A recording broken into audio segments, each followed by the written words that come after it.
If you were to Google the term sports sedan, there's a very good chance that a BMW 3 Series would be at the top of your search list. This is a car that has an extremely long heritage. In fact, few cars have quite the legacy of a BMW 3 Series. It started the compact sports sedan segment all the way back in the 1970s. So as you can see, an all-new version, that's a really big deal. And to see if this all-new version is any good, I'm just outside of Milwaukee, Wisconsin, here at Road America with the rest of the members of the Midwest Automotive Media Association for the annual Spring Rally event. And what I have next to me is probably the most important vehicle in the BMW lineup for 2019. This is the all-new 7th generation G20 3 Series, a 330i to be specific. It's the base end of the car's lineup. So the big question I want answered, has BMW returned the 3 Series to greatness? That's what we're here to find out.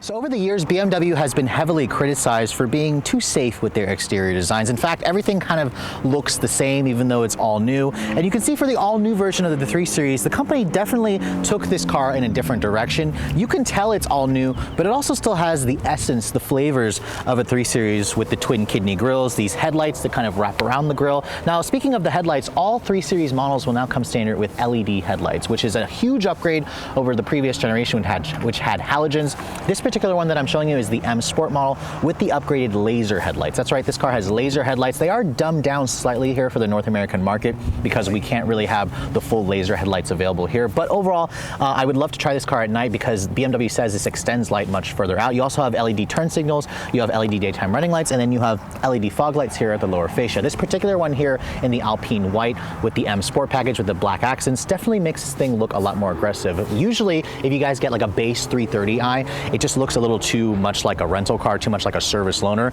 And I'm happy to report that when you get the M Sport package, it definitely has the aggressive looks that I expect from a BMW. Now you can see from the side profile of the car, this is still a traditional sedan. They didn't give it that kind of swoopy coupe-like looks, but they did extend the overall length of this car by as much as 3.5 inches. At 185.6 inches long, this is 3.5 inches longer than the old one, and its wheelbase has been stretched by 2 inches at 112.2 inches long. So this is the longest and biggest 3 Series that we've ever had. It's going to translate to more interior space, which we'll talk about in just a moment. Now, looking at the wheels, you can see this particular one being the M Sport package has 19-inch wheels. They're wrapped in 225 series tires at the front, and they're also a really nice looking wheel, especially with the white color with the black accents. I think BMW did a really good job with the side profile of this vehicle. Now, it does ride on an all-new platform. It's part of the cluster architecture that I talked about in the X5 and the X7 platform. So this is their new modular platform. It gives this car a much stiffer overall feel. BMW says they've increased the torsional rigidity by as much as 40%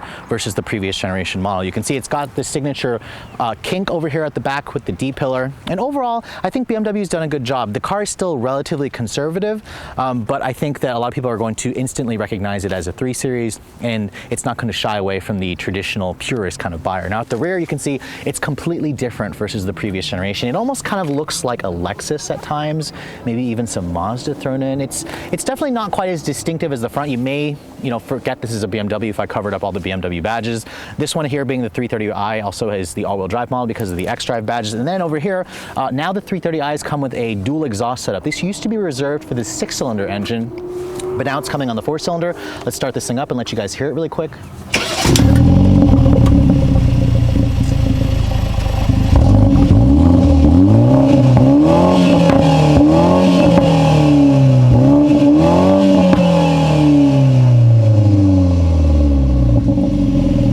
So as you guys guys heard, it actually sounds pretty good for a 4-cylinder, even has the crackles and pops. So BMW has been tweaking the way their exhaust sounds, and I think they've done a really good job with the new 3 Series. Now let's talk about the trunk capacity, and BMW says that the trunk remains one of the largest in the segment. They are rating the space here at 17 cubic feet of space. That's roughly 2 to 4 cubic feet more than what I expect in most of the competition. This is a very large trunk. The seats, as you can see, they also fold down 60/40. And then if you want to look underneath the floor here, I can't open the damn floor. Why is there? Oh, wait. How are you supposed to open it? I don't know. And is it open from that way? Is it not open at all? And clearly, I'll talk about this. And I wanted to show you guys what's underneath the floor here, but there's not really a handle or anywhere I can stick my fingers in here to lift up the floor. So maybe BMW doesn't want you to actually open up the floor. Regardless, the trunk capacity is pretty big. It's going to be larger than most of the vehicles in this segment. So the outside of the new 3 Series is nice and all, but as a sports sedan, a luxury sports sedan, you're probably more interested with the interior. Now, first of all, the door sounds really solid. It's got that solid European bank vault sound, which is really nice. It adds to that level of quality. Here's the key fob for the 3 Series. You can see their intelligent access key is included. This is basically the current key fob that you get with most BMWs, a lot of the newer ones now. It doesn't have, you can also option in that display key that I showed you guys in the X7 video, so that's a really cool feature to have. Or you can also use BMW's apps to use your phone basically as a key. So to start the vehicle up, just put your foot on the brake, and the vehicle starts right up for you. You can see this particular one that I'm showing you, being the M Sport model, has kind of the aluminum look trim here and there to make it look a little bit more sporty. You can basically customize this to get wood as well. And I'm going to try to be brief with this interior just because I don't have as much time with this car. I will be getting the 3 Series to do a full review later in July, so stay tuned for that video if you guys are looking for a more in-depth interior. But basically what you're going to be seeing here is the latest version of BMW iDrive. You've got iDrive 6.0 as standard. This one has the upgraded screen, so it's got the live cockpit Professional, so it includes iDrive 7.0, which is kind of an upgrade versus the 6.0 because you also get things like a wireless Apple CarPlay, which is nice. You have a full LCD display here in the instrument panel for the that's right in front of you. It's got a digital tach, a digital speedo. You can also put the GPS there. So this is kind of comparable to Audi's virtual cockpit. It's something that BMW kind of had to step up their game. But I have to say, the interior of this car feels a little bit Spartan for me and a little bit cheap at times. For example, the sun visors here have this very scratchy kind of plasticky material, which I don't really love. Now, it's something that you're not going to be always touching, but the dash here is a soft touch material. You've got this big plastic speaker cover here, which just doesn't look all that appealing. It should have been a nicer looking material, or it should have been metal that's on the rest of the dash here. The door panels are also soft touch, the same kind of squishy material from the side, but I'd like to see some stitching here. Now, I'm imagining BMW will offer that, but on this particular one, it just doesn't have that, and it feels a little bit on the cheaper side. There's a metal door handle here. You've got some metal speaker covers for the Harman Kardon sound, which does make it feel a little bit nicer, but there's just a little bit of inconsistency here with the quality. Now you can see here, opening up this little area, there's a wireless phone charger, there's a USB, you've got nice cup holders over here, you've got a little bit of storage over there. The shifter here, you can see this controls the 8-speed ZF automatic. If you guys don't get the glass controls on some of the upper BMWs, you have this plastic finishing, which it feels a little bit cheap for me on this shifter on the forward part here, but this plastic area I guess looks nice. As you put the vehicle into reverse, you can see very excellent backup camera. You've got a 360 camera system, you've got parking sensors front and rear. This car also has automatic parallel parking, and it has their new backup assistant. So basically what that means is that, let's say you're traversing a very tight parking area, the car will actually remember how you came in when you're looking to back out. So it'll back out for you in the same manner that you went into the parking spot. So that's a really cool feature. I haven't had a chance to actually try it out, but BMW had like a demonstration for on their website where you can actually see the thing in action. It's very cool, very good backup quality system. This particular one here also has the driver assistance professional package, so it's got the camera that's watching my face where it can supposedly drive almost for you, but you still have to keep your hands on the wheel and be staring at the road. But it has much better driver assistance capability versus the previous generation model, which didn't really offer much. Now this system over here, you can see, I'll have to go into in depth with it more, but it basically has, you know, embedded navigation, or you can use the Apple CarPlay and whatnot. The Apple CarPlay CarPlay is going to be accessed when you go over here to communications and hit phone in Apple CarPlay. And you can see there's your full Apple CarPlay. I love how it takes up the whole screen. It looks fantastic. It looks beautiful. The graphics are nice. It's very quick responding. So iDrive itself has definitely gotten to be one of the better systems in the business. You can also control it from this knob over here. You've got all your different drive modes over here, which we'll talk about later on in the test drive, and then you have your dual zone automatic climate control. This particular one only has heated seats. If you'd like cooled seats, it's like a $700 option a la carte to add cooled seats. It's not part of an actual package. Now, over here on the center console, you can see it's a relatively good size. There's a USB-C charging port down there. The lid over here is actually nice and padded, and the seats, this particular one just has the black leather seats. They are definitely very aggressively bolstered and they're comfortable. They come with a little thigh extender here. So these seats are also pretty much what I expect in the segment. The glove compartment, however, is pretty small. It is thankfully lined with felt and it's damped, but it is a little bit smaller than I expected. And then above me, there is kind of like a half-size panoramic sunroof that this one has. It lets in some good light, especially when you guys have this black interior. Now overall, the inside of the 3 Series is definitely a huge improvement over the previous generation. The design just looks different, yet also familiar. The technology has been upgraded, but in terms of the most luxury feel, you might be better off looking at a Mercedes-Benz C-Class instead. Now this car is significantly longer than the previous generation, so BMW said they were able to give us more space here in the back seat. Now getting back here, I have to say, it's pretty class competitive. BMW says the legroom here is around 35 inches. That is more legroom than something like a Lexus IS. However, you're going to have more legroom in something like the Audi A4 or a Tesla Model 3 or an Acura TLX. There is a fairly large hump here that intrudes on space, so don't even think about putting a middle passenger back here. Rear seat passengers do have their own set of rear seat air vents. You have 2 USB-C charging ports. This one here is missing heated rear seats. You can see there's an empty space for the button, but you do have rear seat vents. You have 2 matte pockets, and then back here the materials are also soft touch, but gosh, they just look a little bit too plain Jane. It just looks a little bit ordinary for me, but there is some nice aluminum trim. The armrest over here will fold down. It's got the traditional cup holders in the armrest. So overall, the back seat is not bad at 5'7". I have pretty good headroom here. The sunroof looks like it eats into your space, but just keep in mind that some competitors do offer a little bit more space, and they also offer a flat floor back here to actually sit 3 people across. So the 3 Series is a sports sedan. You're probably wondering what's going on underneath the hood. Now at launch, this is the only engine available, although the 6-cylinder version is now just coming on sale. I think it went on sale like last month. This is the standard powertrain. It's a 2-liter turbocharged 4-cylinder engine. Twin power turbo designates that it's a twin scroll turbo. It's a single turbo, not a twin turbo. The 6-cylinder model is also still just a single turbo, but it's a twin scroll design. This motor makes 255 horsepower, which is up like 9 horsepower, 8 horsepower versus the previous generation. Torque, however, is significantly up. 295 foot-pounds of torque, which is up from the 258 of the previous gen model. For a base motor, these are excellent numbers. BMW says it should get to 60 in about 5.3 seconds, and fuel economy is also really damn good as well. The rear drive model is rated at 26 in the city and 36 on the highway. Premium is recommended. This one here being the xDrive all-wheel drive model adds like 200 pounds of weight. It gets 25 in the city, 34 on the highway. Still very good numbers. Now, the sad news about this new generation 3 Series, there's no more manual transmission available. However, nobody really bought the manual anyways. BMW promises that a manual could come for the M3. We're kind of crossing our fingers for that. All of the, basically all the 330i's come with an 8-speed ZF automatic, which is a really good transmission, which we'll go into the test drive later on. Now, as this one sits, it weighs around 3,700 pounds. Remember, it's about 200 pounds heavier than the rear drive model. And honestly, I haven't driven the new 3 Series yet, so you guys are probably excited. Let's get it out on the road and see how it performs. So my first time in the all-new BMW 3 Series. I basically have always loved the 3 Series. I didn't really like the previous F10 generation because of the horrible steering. It just was really numb and light. So my hope is BMW has fixed the steering, but let's try out the overall driving impressions of this car first. Remember, this is the base engine for now. I put it into sport mode here.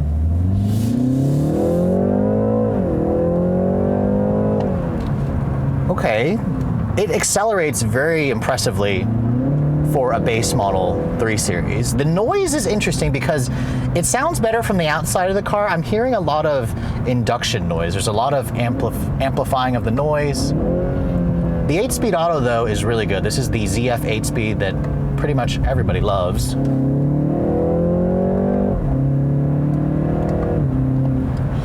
And honestly, when BMW says 0 to 60 in the mid-5s, I believe them. This car feels like it just punches above its weight. And that's the way 3 Series have always kind of felt over the years. Turn the stability control off.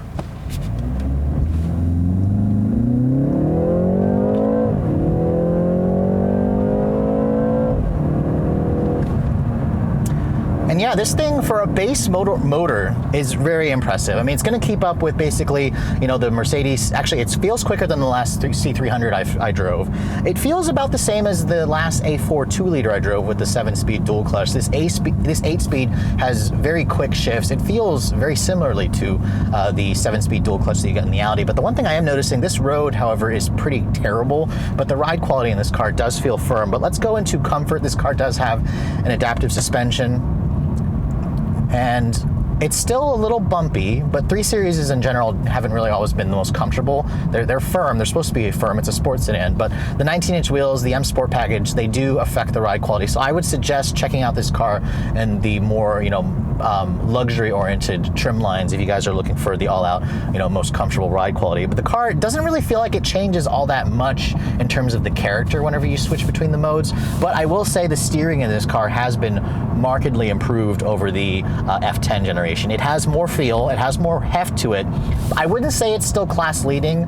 It's pretty much the same as the last C300 and A4 I drove. The Alfa Romeo Giulia has still better steering feel, and surprisingly, the Tesla Model 3 has heavier feeling steering, and also it just feels like not quite as quick ratio as those two other cars that I had just mentioned.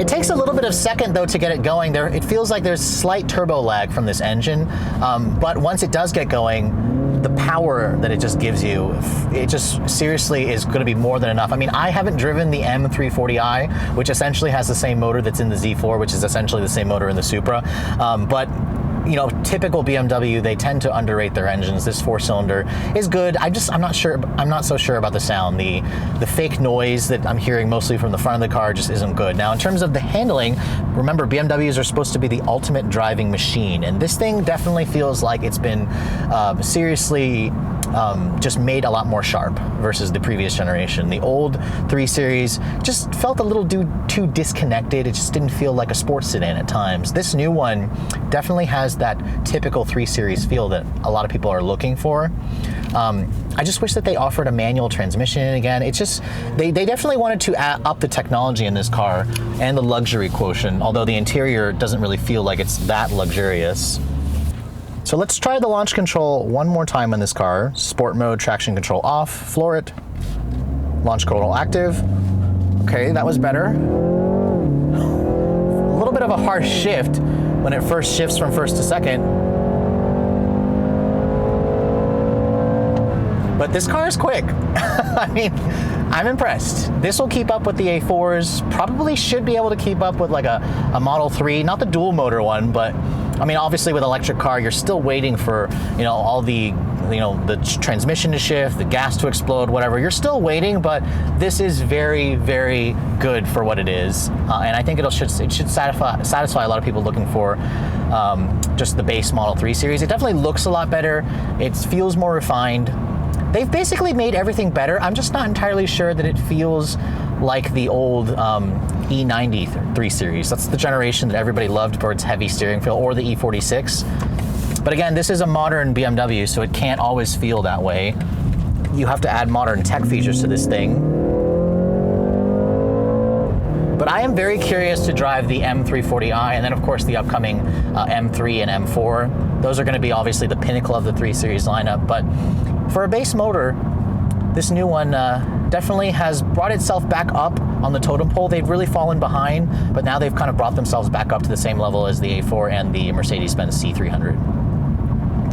So redoing an icon is never an easy proposition, and after spending some time driving the all-new BMW 330i, how did the company do? Well, as you guys saw from the video, they really did a great job with addressing the flaws of the previous generation model. Specifically, that vehicle is really numb and uncommunicative steering. It's somewhat flaccid feel to the chassis. It just didn't really feel like a 3 Series, the previous generation, of course, I'm talking about. This all-new version has an all-new platform and has much more power and torque from the 2-liter turbocharged engine. It has an updated version of the transmission. It just just feels a lot more like the ultimate driving machine, which is a really good thing. I also think BMW did a good job with the styling of this car. While some may say it still looks like a boring BMW, you can't really tell they've changed it, I would argue that they changed enough of it to make it look all new, and especially in this Alpine white with the M Sport package, it just looks fantastic with the black finished wheels. And overall, my criticisms with the car have to do with kind of the ride quality. I think it's a little bit too firm for some people, so if you guys are looking for a softer riding car, you may want to check out a Mercedes-Benz 3 Series, or maybe not go for the M Sport package of this car. And then specifically, I also think the interior, while it does have some impressive new technology features, it doesn't have quite the luxury feel, the warmth of the Mercedes. So I would kind of criticize BMW for making this car seem a little bit too stale, especially when you guys go for the black interior. With all that said, if you guys are looking to purchase a 330i, what's it going to cost? And you're probably thinking it's a lot of money. Well, actually, the 3 Series starts at $40,250 for a base 330i. That's with 255 horsepower and rear-wheel drive. This xDrive model that I have here is $2,000 more for the all-wheel drive system, so at $42,250. It's actually not that much of a higher price versus some of the competitors. Now, of course, with this one, it's got a plethora of options on it. The most expensive option package is the M Sport package for $5,000. It adds the sport wheels, the sport front fascia, the active driver assistance and whatnot, the head-up display. This one also has the premium package, the executive package. That's basically another $5,000 extra, so that's already $10,000 in options. When you add in the Harman Kardon sound this one has, the wireless phone charger, and then of course $995 for destination. This one stickers for an as-tested price of $57,420. I know that is considerably more money than the $42,000 base price, but remember, with the Germans, you kind of have to pay extra for a lot of things. But I would argue that the Mercedes probably costs around the same. The Audi is a little bit less expensive. You could spend less money on a Lexus or other Japanese car like an Acura TLX or an Infiniti Q50, but I would argue that the BMW, and like the other two German brands, feels a lot more special, and they really have nailed with making this car feel a lot more like a BMW. It feels a lot more like the ultimate driving machine, so I'm very excited to drive the M340i and the M3, which will be coming out later this year. But I hope you guys have enjoyed my full overview on this 2019 BMW 330i xDrive. If you're also looking to see the latest cars I'm testing, be sure to follow me on Instagram at redline_reviews. Like us on Facebook, and as always, guys, please keep subscribing to the Redline Reviews YouTube channel for all the latest reviews. Thank you so much for watching. I'll catch you all in the next video.